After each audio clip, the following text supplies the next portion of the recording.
చూడండి, జాగ్రత్తగా మీరు గమనించండి. Ministry is priority, your life is priority, God's word is priority, preaching is priority.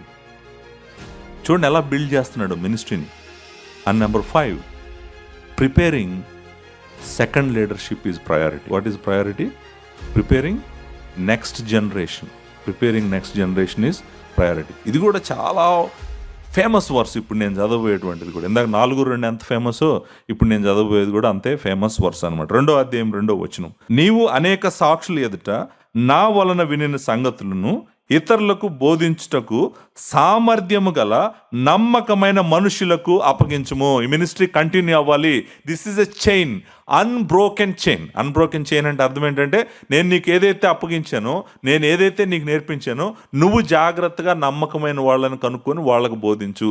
ఎందుకు వాళ్ళకు నువ్వు బోధించాలంటే వాళ్ళు వేరే వాళ్ళకు బోధించాలి. చూడండి ఇక్కడ ఏం చేశాడో తెలుసా? 4 జనరేషన్స్ని తీసుకొచ్చాడు అనమాట.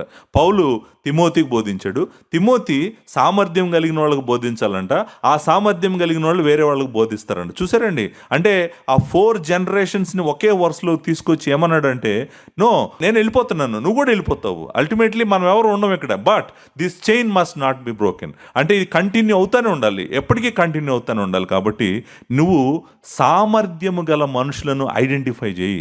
ఐడెంటిఫై చేసి వాళ్ళకి నువ్వు జాగ్రత్తగా బోధించు.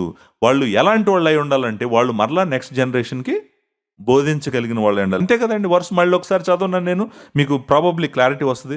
నీవు అనేక సాక్షులు ఎదుట నా వలన వినిన సంగతులను, అంటే అర్థం ఏంటి? నేను నీకు చెప్పినవి, నా వలన విని సంగతులను ఇతరులకు బోధించుటకు సామర్థ్యము గల నమ్మకమైన మనుషులకు అప్పగించుకును. ఇతరులు అంటే ఎవరు? నువ్వు ఎవరికైతే బోధిస్తావో వాళ్ళు బోధించాల్సినటువంటి వాళ్ళు అనమాట. సో ఆ లెవెల్కి ప్లాన్ చేస్తున్నాడు. చూడండి, మినిస్ట్రీ ప్లానింగ్ ఎలా ఉండాలో తెలుసా? అంటే దీని అర్థము నా తర్వాత మా అబ్బాయి తర్వాత మా మనోడు, అది కాదు దీని అర్థం. That is not what it means. That is a wrong interpretation.